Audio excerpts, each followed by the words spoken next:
Shalom Bapak Ibu Saudara, kita meneruskan studi kita kristalisasi. Kali ini kita masuk tema perjanjian Daud ya, yaitu janji Tuhan sebenarnya kepada keluarga Daud. Adanya di pasal 7 2 Samuel.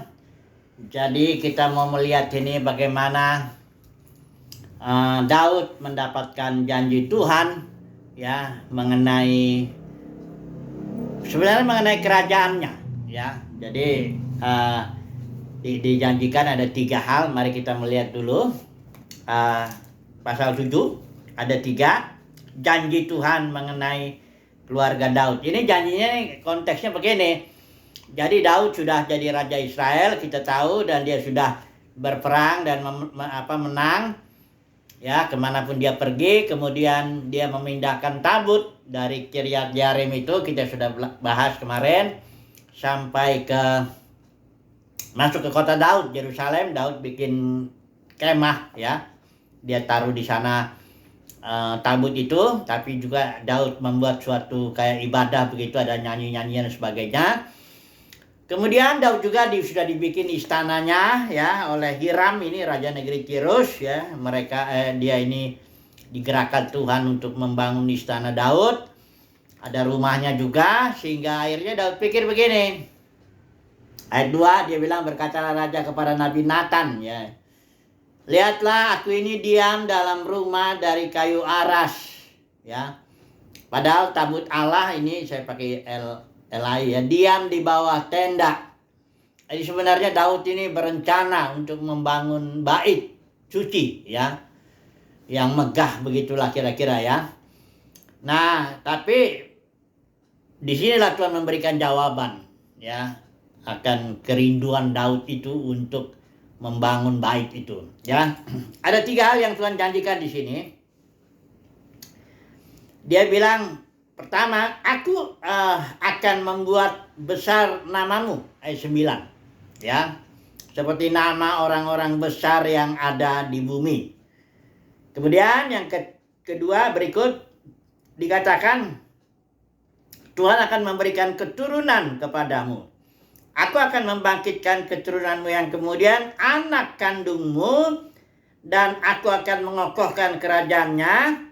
Dialah yang akan mendirikan rumah bagi namaku. Itulah dia Salomo di sini ya. Daud dari Batseba punya anak Salomo. Salomo inilah yang akhirnya mendirikan bait suci ya, yang pertama itu ya. Jadi setelah kemah Musa itu perabotannya dimasukkan ke dalam bait suci yang buatan Salomo itu ya. Jadi yang kedua ini janji Tuhan kepada Daud, bahwa Daud tidak diizinkan untuk membangun bait suci, karena di bagian lain Daud bilang dia sudah banyak menumpahkan darah ya. Jadi Salomo ini yang kedua janjinya. Yang ketiga, nah ini dia tentang keturunannya yang sebenarnya Mesias ini. Ayat 16. Keluarga dan kerajaanmu akan kokoh untuk selama-lamanya di hadapanku. Tahtamu akan kokoh untuk selama-lamanya. Nah ini kokoh selama-lamanya ini artinya menunjuk kepada kerajaan Mesias sebagai anak Daud secara jasmani. Jadi Daud itu menurunkan Mesias ya, dan kerajaan Mesias itulah yang dikatakan di sini kokoh sampai selama-lamanya. Ya, bahkan nanti kita akan melihat di Yesaya 9 ayat 6 itu, nubuat itu, bahwa kerajaannya tidak berkesudahan. Coba dulu kita lihat dulu sebentar ya, karena ini kerajaan Mesias. Nanti kita melihat, kita sudah sering membandingkan bedanya kerajaan Daud dengan kerajaan Mesias. Tapi coba dulu kita lihat ini Yesaya 9 ayat 6. Karena ini ayat yang penting untuk melihat bahwa penggenapan daripada janji Tuhan atas Daud, kerajaan anaknya itu, yaitu Mesias, itu kokoh untuk selama-lamanya. Bukan hanya kokoh, tapi terus memperluas diri. Coba dulu kita lihat ya, Yesaya 9 ayat 6. Nih, ayat 7-nya. Yesaya 9 ayat 7 di sini ya. Atau ayat 6 di sini ada dibilang ya. Sebab seorang anak telah lahir bagi kita, seorang putra telah diberikan kepada kita, dan pemerintahan ada di pundaknya. Dan namanya disebut ajaib, penasihat, Elohim yang perkasa, Bapa yang kekal, Raja damai. Ini menunjuk nubuat ini, judulnya kelahiran Raja Damai, menunjuk kepada Yesus sebagai anak Daud.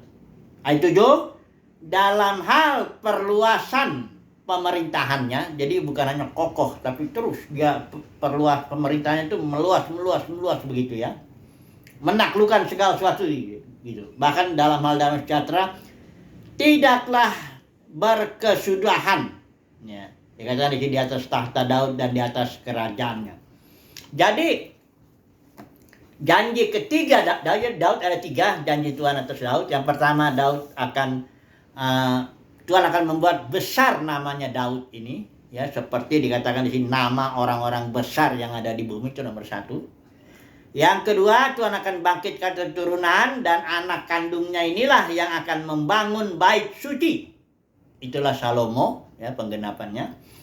Kemudian yang ketiga, keluarga dan kerajaanmu akan kokoh untuk selama-lamanya di hadapanku, kata Tuhan. Tahtamu akan kokoh untuk selama-lamanya. Ini menunjuk kepada Mesias, anak Daud. Ya, hanya kita harus tahu ya, kerajaan Daud dan kerajaan Mesias, seperti saya sudah ulang-ulang itu, bahwa kerajaan Daud itu sebagai simbol saja. Bersifat jasmani, natural ya. Ada istana jasmaninya, ada tentara jasmaninya, ada bait suci jasmaninya tentu ya. Ada juga wilayah kekuasaan yang jasmani, Israel dan sebagainya. Semuanya yang jasmani lah ya. Musuhnya juga jasmani, 7 bangsa itu. Tapi kalau kerajaan Mesias ya, karena Daud dalam Mazmur itu dibilang Tuhan telah berfirman kepada Tuanku, ya, duduklah sebelah kananku sampai Tuhan membuat segala musuh-musuhnya itu takluk. Jadi Daud menyebut Mesias yang adalah anaknya itu, dia menyebutnya Tuan. Karena kerajaan Mesias ada dalam dimensi yang lebih tinggi. Jadi kerajaan Daud sebagai simbol, kerajaan Mesias inilah realitanya, yaitu kerajaan sorga. Dalam dimensi sorga. Makanya waktu Yesus tanya sama Pilatus, apakah engkau seorang raja? Yesus bilang, ya, untuk itu aku datang. Tapi kerajaanku bukan dari sini, kata Yesus. Ya, jadi kerajaan Yesus itu adalah kerajaan sorgawi. Kerajaan Mesias itu kerajaan sorgawi, dalam dimensi sorgawi, yang akan datang ke atas bumi. Ya, memerintahnya nanti di bumi ya. Nah, jadi 3 janji inilah yang Tuhan janjikan kepada keluarga Daud. Ini luar biasa, ini janji seperti ini ya.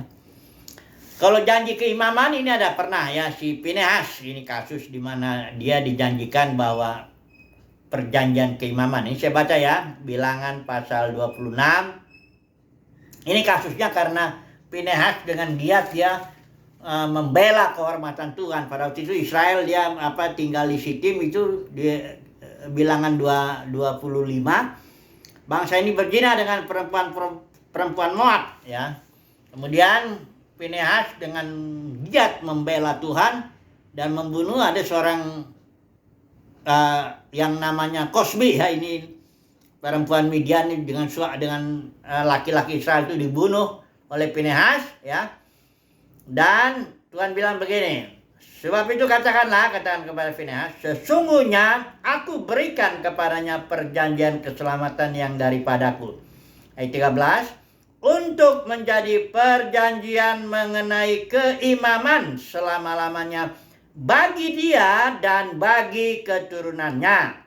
Ya, karena Pinehas itu begitu giat membela Tuhan dan dia mengadakan pendamaian bagi orang Israel. Karena fungsi imam kan mendamaikan, membawa orang kepada Tuhan dan bawa Tuhan kepada orang, perantara lah ya.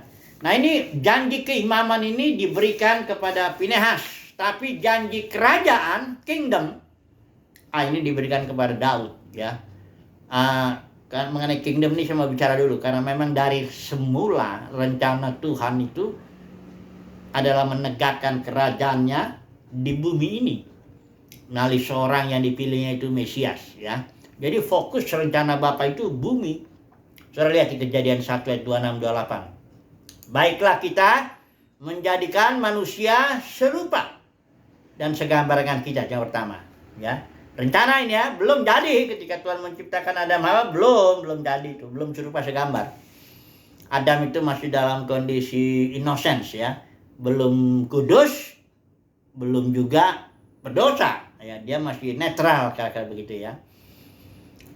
Jadi Tuhan, baiklah kata Tuhan kita menjadikan manusia serupa segambar dengan kita, supaya katakan ini, mereka berkuasa. Berkuasa itu artinya menaklukkan istilah Ibrani itu kabas, menginjak, karena ada musuh yang akan harus ditaklukkan oleh manusia.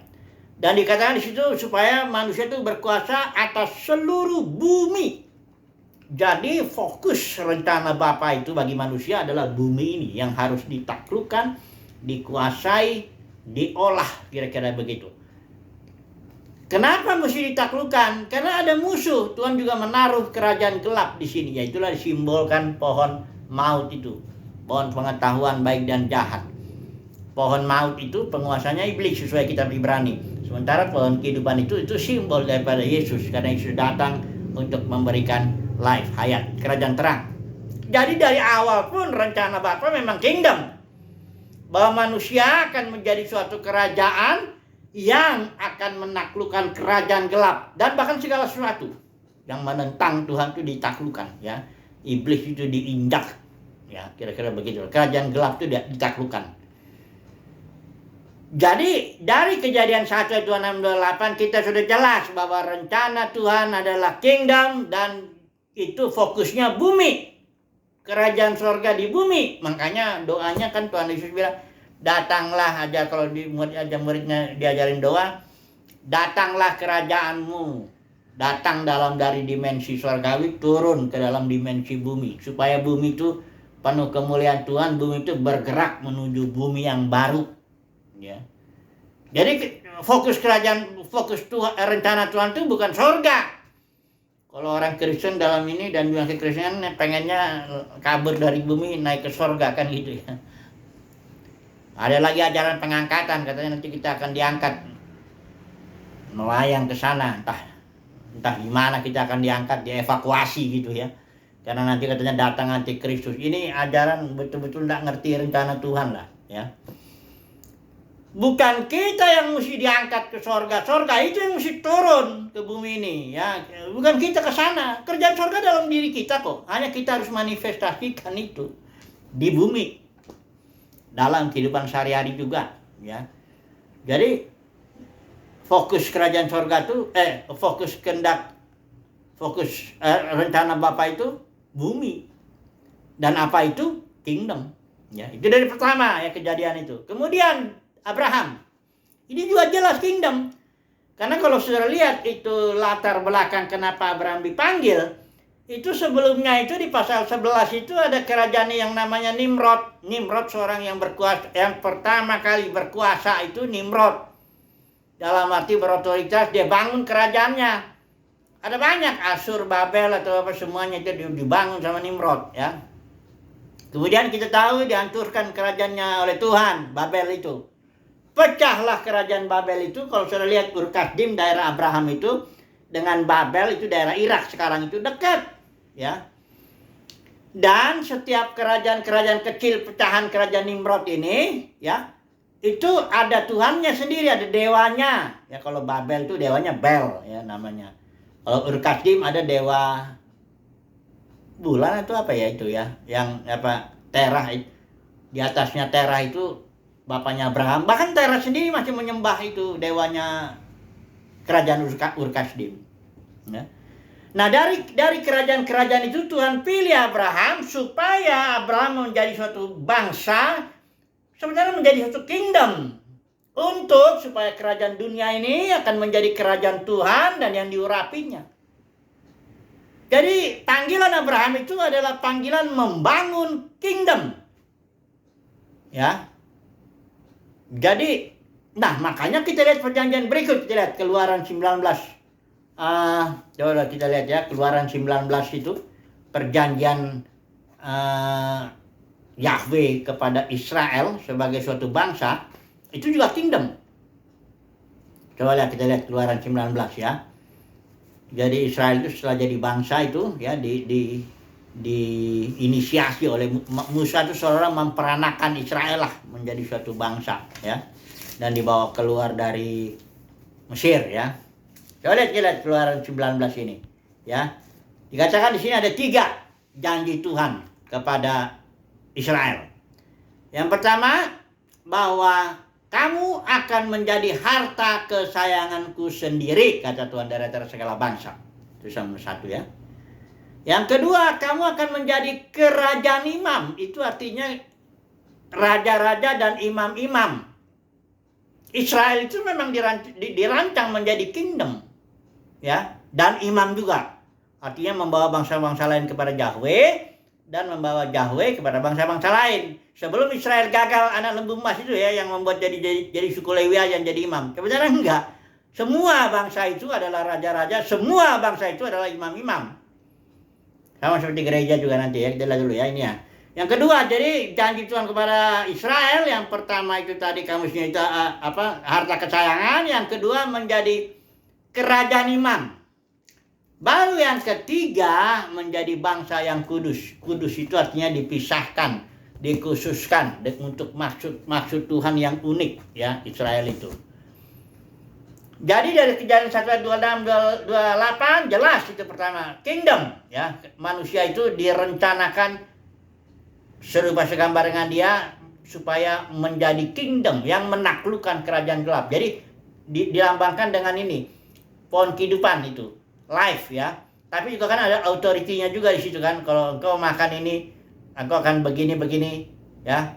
Ada otoritas firman juga di situ. Jadi ada authority and life. Itulah dia kingdom. Kingdom itu otoritas dan bicara life, joy, hidup. Ketika Yesus datang itu, nah itu.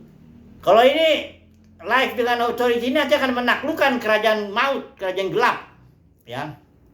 Rencana semula itu. Kedua, kita lihat dari kasus Abraham ya. Abraham dipanggil juga dari antara kerajaan-kerajaan kecil pecahan Nimrod, supaya Abraham menjadi bangsa dan kingdom. Ya, kita lihat kan di Keluaran 19 juga. Kemudian nanti yang satu lagi, gereja Yesus ya, itu juga kingdom. Karena Yesus sendiri aja kingdom, dia kan. Aku datang, Pilatus tanya, apa engkau raja? Loh, untuk itu aku datang ya. Aku akan menegakkan kerajaanku, tapi Yesus dengan cara membangun gereja. Yesus bilang, aku akan mendirikan gerejaku ya. Aku yang pimpin langsung, Mesias ya. Enggak akan kudelegasikan kepada siapa-siapa. Yesus bilang, dan diantaramu jangan ada disebut pemimpin. Aku, Mesias, pemimpinmu. Maka Yesus memimpin melalui mati, bangkit, naik surga. Dia memberikan hayat. Dia memimpin melalui rohnya. Roh pemberi hayat itu. Otoritas Roh Kudus jelas di situ. Otoritas Roh Kudus, hayat itu life ya. Dia membangun itu supaya menghadirkan kerajaan surga di bumi ini. Gereja itu alat, agen ya. Alat Tuhan untuk menghadirkan, menyatakan, memanifestasikan kerajaan surga di bumi. Sebenarnya kerajaan surga itu ada di dalam gereja ya. The kingdom of God is within you. Dalam diri kita secara pribadi maupun dalam diri kita sebagai gereja. Kerajaan surga ada di dalamnya. Dalam arti tinggal dimanifestasikan ya. Jadi ketika Yesus datang, maka kerajaan surga itu termanifestasilah di situ, di bumi ya. Nah, surat Petrus juga bilang itu, kamu adalah imamat yang rajani. Itu sebenarnya imam-imam dan raja-raja. Gereja itu imam-imam dan raja-raja. Artinya dia kingdom dalam arti perluasannya tidak berkesudahan ya. Ya sebenarnya kerajaan Mesias dengan gereja sebagai kerajaan ya ini satu. Karena Yesus itu raja dari segala raja, ini kita raja-raja. Ini satu kerajaan ya. Bukan dua kerajaan itu ya. Jadi ini Petrus bilang kamu adalah raja-raja dan imam-imam. Imam-imam itu artinya membawa nanti semua manusia kepada Tuhan dan membawa Tuhan kepada manusia. Itulah imam-imam itu, itulah gereja. Nah, mari kita lihat dulu di dalam Wahyu pasal 4, pasal 5. Ini lebih jelas lagi, ya.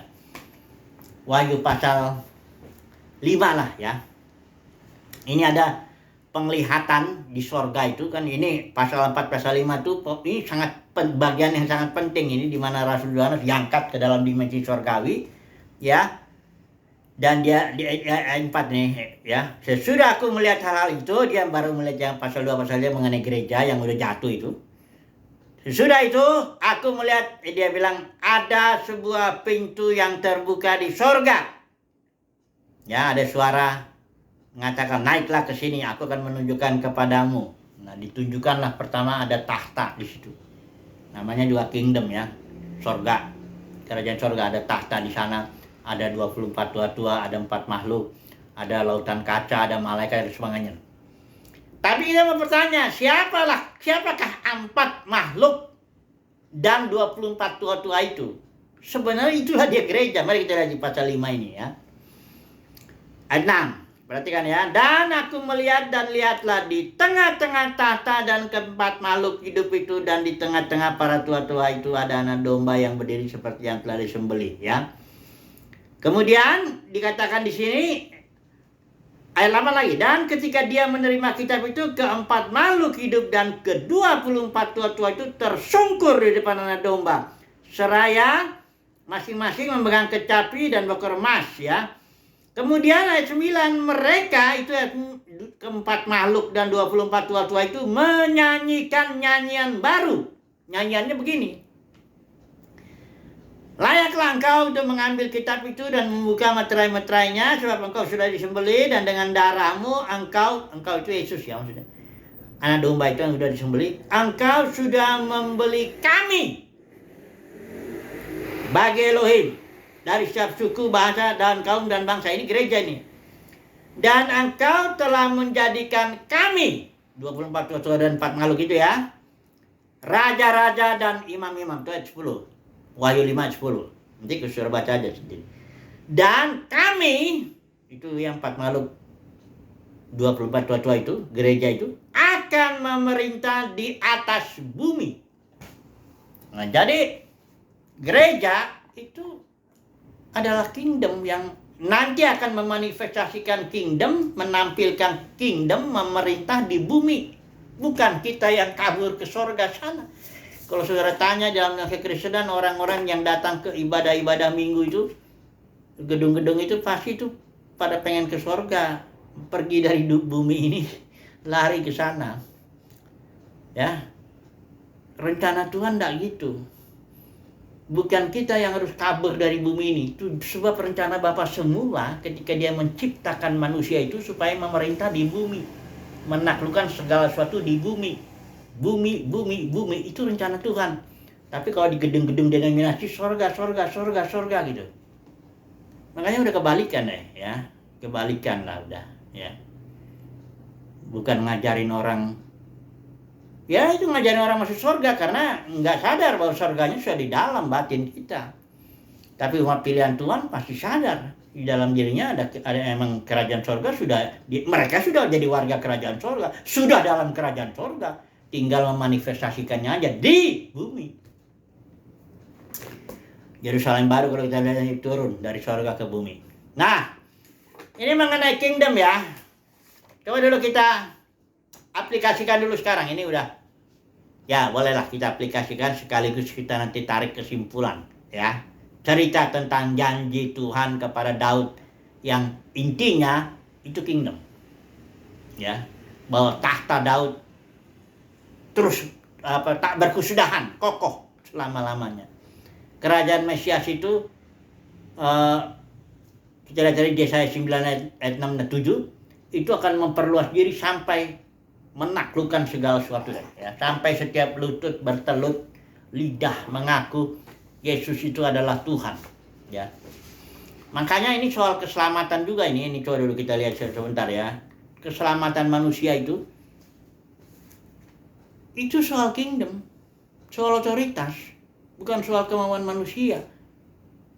Ya, ini soal siapa yang berotoritas. Alkitab mengatakan Mesias itu yang berotoritas. Yesus bilang, segala otoritas di sorga, di bumi sudah diberikan kepadaku. Makanya Yesus bilang kalau aku nanti mati di Yohanes 12:32, mati aku ditinggikan. Aku kan tarik semua orang. Sekarang belum. Tapi nanti kelak ketika kerajaan surga ditegakkan di bumi, kedatangan Tuhan itu, di situ. Kerajaan surga itu terus. Kita sebagai raja-raja, ya Yesus sebagai raja di atas segala raja, kita akan terus menaklukkan segala sesuatu. Sampai setiap lutut bertelut lidah mengaku Yesus adalah Tuhan. Ya. Jadi kalau dalam kekristenan ini dianggap sesat, universalisme katanya. Nah, itu udahlah, nggak usah dikomentarin lagi. Pendeknya kita yang umat pilihan Tuhan percaya kerajaan Mesias itu janji Tuhan kepada Daud, janji Tuhan kepada Yesus juga. Mesias itu kokoh, berluas terus, menaklukkan segala sesuatu sampai setiap lutut bertelut lidah mengaku Yesus adalah Tuhan. Tuhan itu istilah Yunani kurios, artinya penguasa tunggal. Sangat dia berotoritas, menentukan segalanya. Ya. Jadi gereja sebagai imam-imam dan raja-raja akan terus menaklukkan segala sesuatu. Ya, sampai takluklah semuanya lah kerajaan gelap. Musuh terakhir kalau Paulus bilang. Musuh terakhir itu maut. Karena upah dosa itu maut. Jangan bilang upah dosa neraka kekal. Ya ini kan itu ajaran dari Agustinus itu. Diteruskan oleh Jerome tahun 380, dia bikin Alkitab itu Vulgate, ya, versi Vulgate. Mendukung ajaran neraka kekal ya. Dari situ akhirnya Kaisar Justinian dulu, saya udah bicara itu sejarahnya. Jangan ikutin lagi. Itu nggak ada itu di Alkitab, itu nggak begitu ya. Di Alkitab itu upah dosa maut, dan maut ini ditaklukkan. Penguasa maut itu iblis. Maut itu jenis hidup ya, jenis hidup yang dikuasai iblis, itulah maut. Nah, upah dosa akibat ada memilih pohon kehidupan, pohon pengetahuan itu, dia mendapatkan jenis kehidupan yang namanya maut yang dikuasai iblis. Nah, inilah yang akan ditaklukkan oleh hayat itu, hidup menelan maut. Nanti hancur, habis. Musuh terakhir maut dikalahkan, barulah Bapa menjadi semua dalam semua. Itulah 1 Korintus 15. Banyak loh.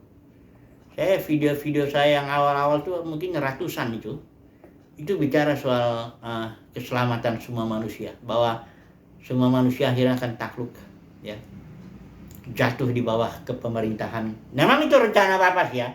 Dikatakan rencana Bapa ini, baiklah kita menjadikan manusia, semua manusia serupa segambar dengan kita. Itu rencana Bapa. Dan rencana Tuhan tidak boleh gagal. Kejatuhan manusia itu hanya bagian dari proses saja. Saudara lihat di Roma pasal 8 itu, ayat 19-21. Itu kejatuhan Adam itu bagian daripada proses manusia supaya menjadi serupa segambar dengan dia. Kesimpulannya apa ini? Janji Tuhan atas Daud, kingdom yang tak berkesudahan. Dan anak Daud yang dimaksud di situ adalah Mesias. Sementara kita ini sebenarnya kita ini keturunan Kristus. Kalau saudara lihat ini, terakhir lagi saya ambil dulu ya. Ini di Matius itu ya. Yesus itu sebenarnya, saudara lihat di sini ya, Matius pasal 1, keturunan dari Abraham gitu ya, sampai ke Daud 14 generasi. Dari Salomo ke Jekonya ini 14 generasi. Dari Shealtiel ke Yesus itu 13. Baru yang ke-14 itulah Kristus, yaitu kita. Jadi di sini Yesus itu punya keturunan yaitu Kristus. Yesus itu keturunannya adalah Kristus, sama seperti Daud keturunannya Mesias ya. Jadi Mesias itu keturunannya kita, Kristus. Dan itu akan menaklukkan segala sesuatu ya. Waduh, ini banyak ini kalau mau cerita ini. Pendeknya ya puji Tuhan lah, kita sebagai umat pilihan Tuhan, kerajaan surga dalam batin kita jalanilah Kristus yang adalah hidup kita ini. Nanti ketika dia menyatakan diri kingdom itu di muka bumi, kita akan memerintah di bumi ini dengan tubuh yang baru tentunya. Ya, sama seperti tubuh Yesus itu. Tembus tembok kalau perlu bisa. Kalau mau makan ikan hanya membuktikan itu bisa. Pokoknya tubuhnya enak ya. Kita melayani sampai maut, upah dosa itu yang terakhir itu ditaklukkan. Sampai setiap lutut bertelut, lidah mengaku Yesus adalah Tuhan. Haleluya. Amin.